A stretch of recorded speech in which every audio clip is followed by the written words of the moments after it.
The crimson dawn of Kepler 442b painted the colonial domes in blood-red hues as Kanat finished his morning patrol. The 26-year-old security chief had grown accustomed to the alien sunrise over New Harmony, humanity's most remote settlement.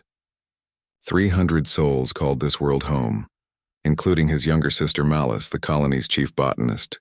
Another quiet morning, Kanat muttered into his calm, watching children play in the biodome gardens Malice had cultivated with such care. The 12-year journey from Earth had been worth it to see humanity flourish among the stars. That tranquility shattered when the first plasma bombardment struck. Kanat's world exploded into chaos as violet energy beams rained from the sky. The defensive shields held for mere seconds before collapsing under the relentless assault. Colonial domes cracked and vented atmosphere, their transparent aluminum shells no match for military-grade weapons. "Malice!" Kanat screamed into his comm as he sprinted toward the agricultural sector. Static answered him. The Zephyrian fleet materialized from their cloaked positions, 12 sleek warships that resembled metallic daggers against the orange sky. Their captain's voice boomed across all frequencies in broken standard English. "Humans of New Harmony, you trespass on sacred Zephyrian burial grounds. Your deaths will appease our ancestors." Kanat found Malice trapped beneath collapsed greenhouse framework, her leg crushed but her spirit unbroken. "The seed bank," she gasped, pointing to the heavily shielded vault containing genetic samples from Earth. "Save the seed bank." "Kanat, humanity must remember what we built here." "I'm not leaving without you," Kanat insisted, trying to lift the debris. "You have to," Malice whispered, her hand finding his. "Tell Earth what happened here. Tell them we died free among the stars."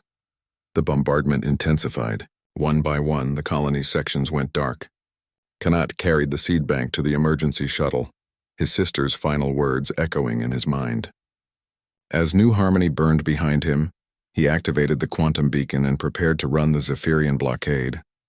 The shuttle bucked and rolled as enemy fire pursued him into the void. Warning alarms screamed as hull breaches vented precious oxygen.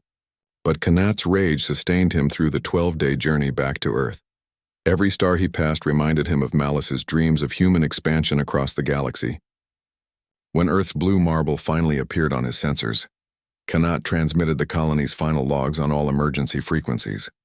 Within hours, every human world had received the message. The images were undeniable.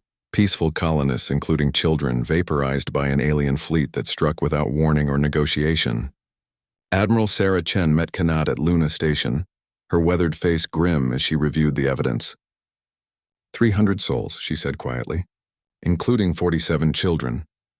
"They called it trespassing," Kanat reported, his voice hollow. "Said we desecrated their burial grounds. But we surveyed that system for 2 years, Admiral. There were no markers, no warnings, no signs of prior habitation." Chen's jaw tightened. The Galactic Council prohibited pre-contact surveys of occupied systems. The Zephyrians had every legal right to— "Legal right?" Kanat slammed his fist on the briefing table. "They murdered my sister. They murdered children." "I know," Chen said softly. "And that's exactly why we're going to make them regret it." Within 72 hours, humanity's response had begun. The Terran fleet mobilized with a speed that shocked even veteran officers. Every shipyard from Mercury to Titan worked around the clock, retrofitting civilian vessels with military-grade weapons and shields. The call went out across all human worlds.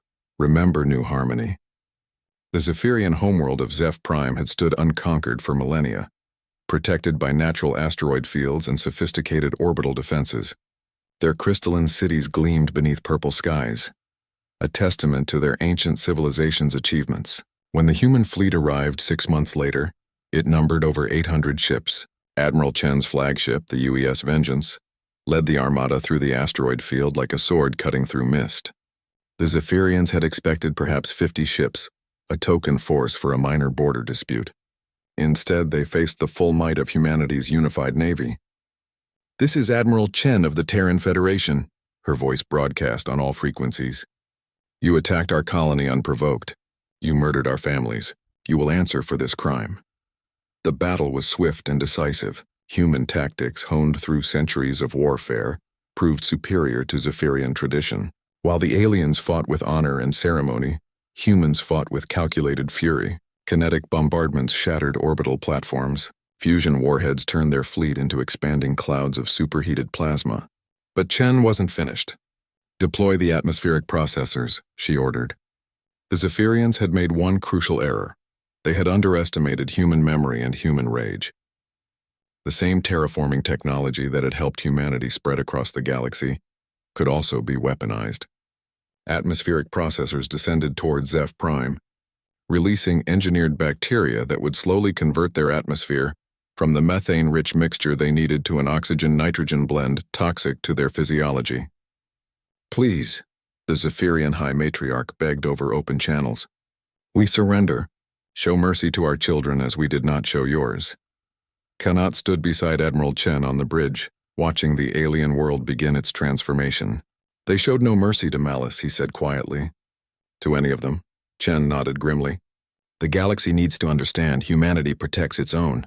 Attack one human colony, and you face every human world." The Zephyrian civilization died slowly over the following year as their atmosphere became unbreathable. Their crystalline cities crumbled as their occupants fled to barren moons and sterile space stations. Within a decade, Zeph Prime had become another human world, its purple skies replaced by familiar blue. At the memorial service for New Harmony's colonists, Kanat planted a single seed from Malice's collection in Earth's soil. As the small green shoot emerged, he whispered her words, "Humanity must remember." The galaxy remembered too. No alien species ever again attacked a human colony without provocation. The lesson of Zeph Prime echoed across 1,000 worlds. Humanity might seem peaceful, might appear vulnerable, but they were neither prey nor victims. They were apex predators who had simply chosen to be civilized, until civilization failed them.